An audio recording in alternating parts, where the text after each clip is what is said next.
Hello everyone, আমি আমাদের মাইসোর ট্রিপের আরেকটি এপিসোড নিয়ে চলে এসেছি।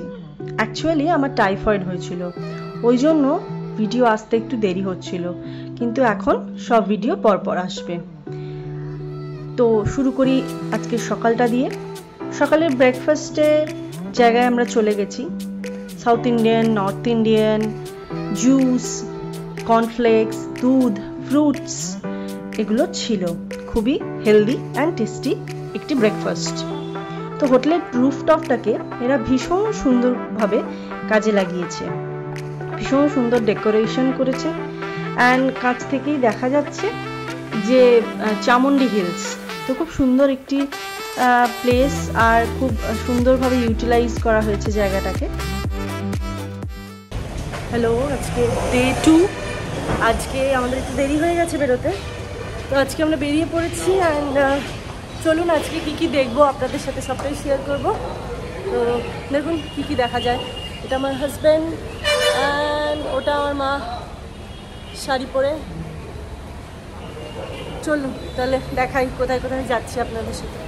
আমরা প্যালেসে চলে এসেছি, চলুন ভেতরটাও আপনাদের সাথে শেয়ার করি, আর টিকিট প্রাইস সবটাই আপনাদের সাথে যখন শেয়ার করবো।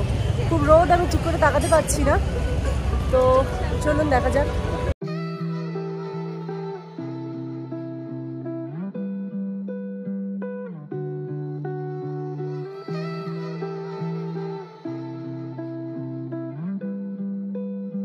দেখতেই পাচ্ছেন প্যালেসের বাইরে কিন্তু বিভিন্ন রকমের জিনিস বিক্রি হচ্ছে, আপনারা কিন্তু বার্গেন করে কিনতে পারেন। কার কত টিকিট সেটাও আমি আপনাদের সাথে শেয়ার করে দিলাম, আপনারা একটু পজ করে দেখে নেবেন।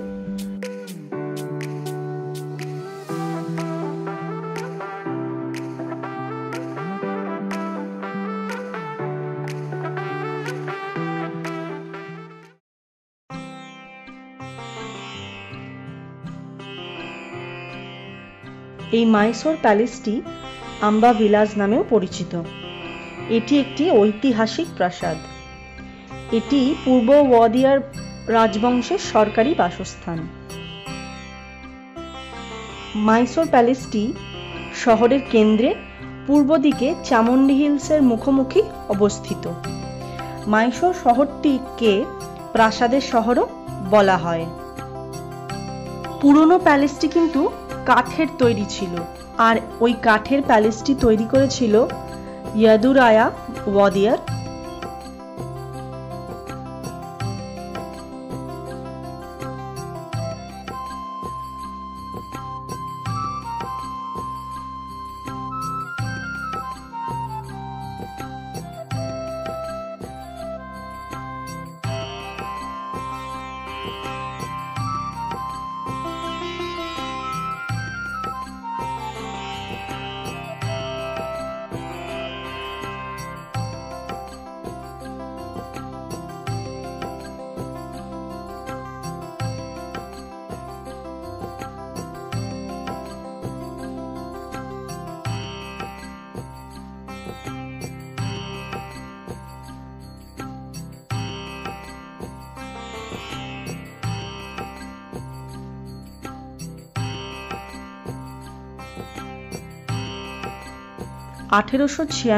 সালে চামা রাজা ওয়াদিয়ারের জ্যেষ্ঠ কন্যা জয়লক্ষ্মীর বিবাহের সময় এই প্রাসাদটি পুড়ে ছাই হয়ে যায়।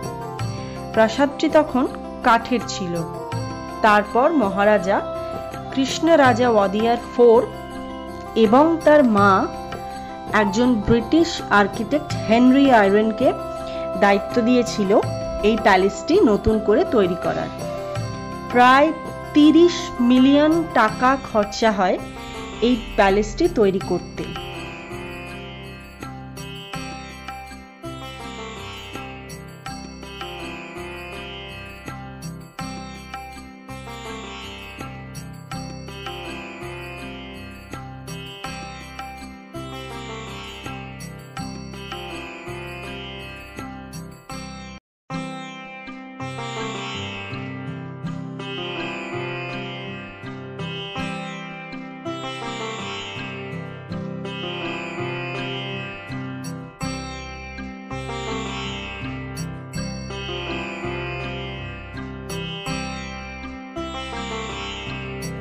1912 সালে প্যালেসটি তৈরির কাজ সম্পন্ন হয়। 72 একর জায়গা জুড়ে এই প্যালেসটি অবস্থিত।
আমাদের হোটেল থেকে প্যালেসটা কিন্তু খুবই কাছে ছিল, ওই জন্য আমরা একটা অটো করে চলে এসেছিলাম।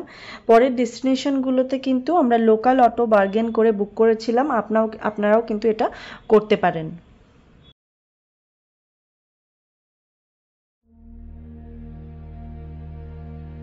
এখন আমরা ফিলোমেনাস ক্যাথিড্রালে পৌঁছে গেছি। এই ক্যাথিড্রালটি 1936 সালে প্রতিষ্ঠিত হয়।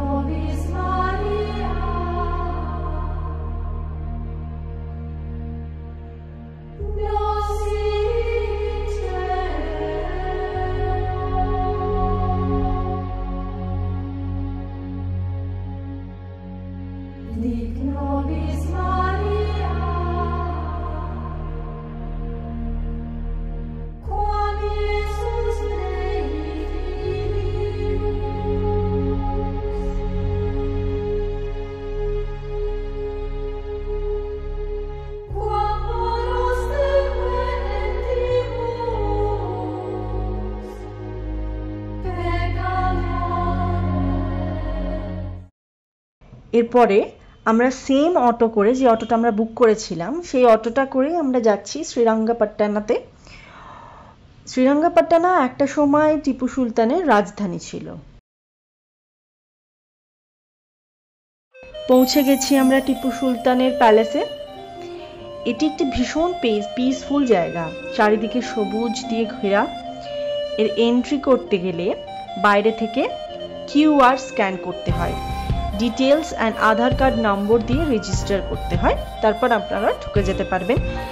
যেখানে রেজিস্টার করা হচ্ছে ওখানে হেল্পের জন্য কেউ না কেউ আছে, আপনারা পেয়ে যাবেন।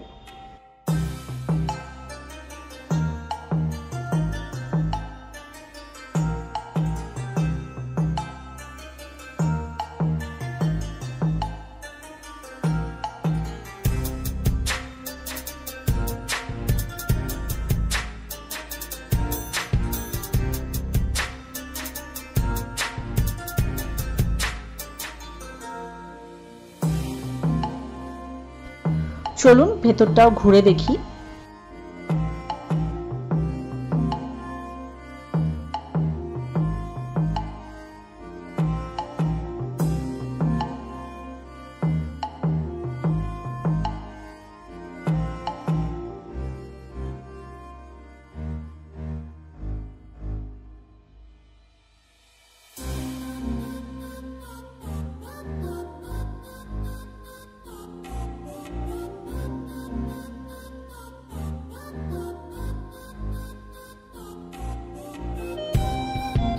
এখানে টিপু সুলতানের অস্ত্র, পোশাক, ইভেন ওনার ইউজ করা চেয়ার সবকিছুই কিন্তু এখানে আছে।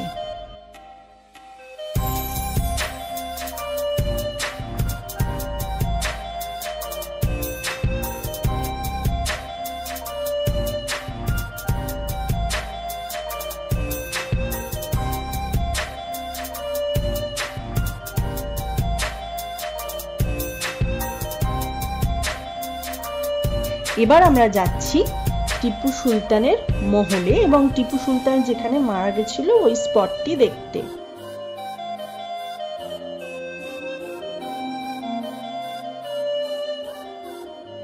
এইটি হলো জামা মসজিদ। সকালবেলা টিপু সুলতান জামা মসজিদ থেকে হজ করে যখন বেরিয়েছিলেন তখন তার সাথে কোনো রকম অস্ত্র কিংবা সেপাই ছিল না। সেই সুযোগটি নিয়ে ব্রিটিশরা ওনাকে গুলিবিদ্ধ করেন। এটি হলো টিপু সুলতানের মহল, যেখানে টিপু সুলতান থাকতেন। এর মধ্যে দিয়ে সুড়ঙ্গ ছিল আগে, যেটি 10 মিনিটে ব্যাঙ্গালোর, এবং এই সুড়ঙ্গটাই পুনে পর্যন্ত বিস্তৃত ছিল। আমরা শ্রীরঙ্গপট্টনা স্বামী টেম্পলে পৌঁছে গেছি। এটি সামার প্যালেস থেকে খুবই কাছে। এখানে শায়িত বিষ্ণু দেবতার মূর্তি আছে। 1610 সাল থেকে 1947 সালের ভারতের স্বাধীনতার পর পর্যন্ত শ্রীরঙ্গপট্টনম মাইসোরের রাজ্যের অংশ ছিল। সংস্কৃত মহাকাব্য রামায়ণে এই দেবতার উল্লেখ পাওয়া যায়, যা 3000 খ্রিস্টপূর্বাব্দেরও অনেক আগে। রাঙ্গাজি টেম্পলটি নির্মাণ করেন 1845 সালে এবং শেষ হয় 1851 সালে। প্রায় 45 লক্ষ টাকা ব্যয় হয় এই মন্দির নির্মাণে।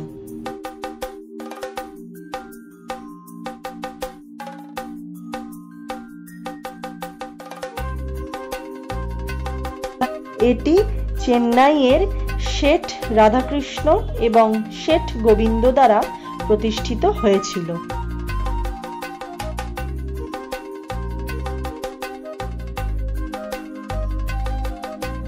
হ্যালো, তো আমরা এর ভেতরে গেছিলাম। এখানে কিন্তু ভেতরে কোনো রকমভাবেই ফোন, ফটো তোলা অ্যান্ড ভিডিওগ্রাফি একদমই অ্যালাউড নয়। সেই জন্য আমরা ভেতরে কিছু করতে পারিনি। আমরা আশা করবো আপনারাও করবেন না। আমরা এখন বৃন্দাবন গার্ডেনের দিকে এগোচ্ছি।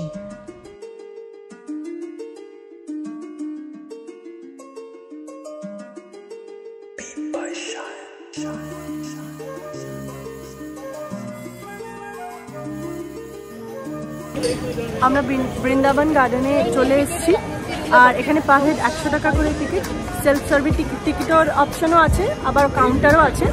এখানে কিয়ক্স মেশিনের সাহায্যে টিকিটটা কাটা হচ্ছে। তো চলুন ভেতরে আপনাদের সাথে যাই।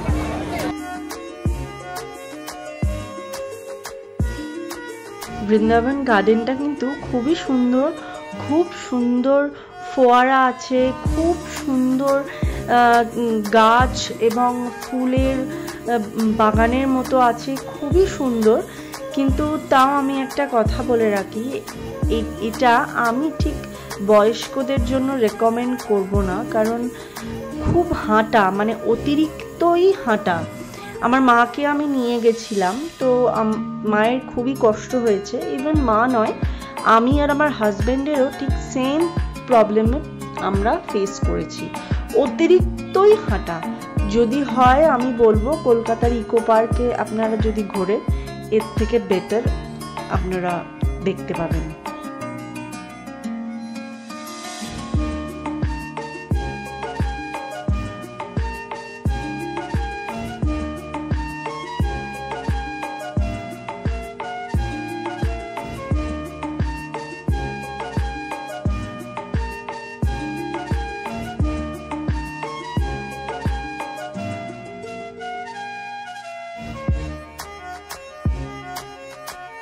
আমরা ডিনারটা এখান থেকে নিয়েছিলাম। তাহলে এতদিন পর আমার ভিডিও দেখে কেমন লাগলো আমাকে কিন্তু অবশ্যই জানাবেন। Like, share, subscribe and follow করে দেবেন। Thank you so much.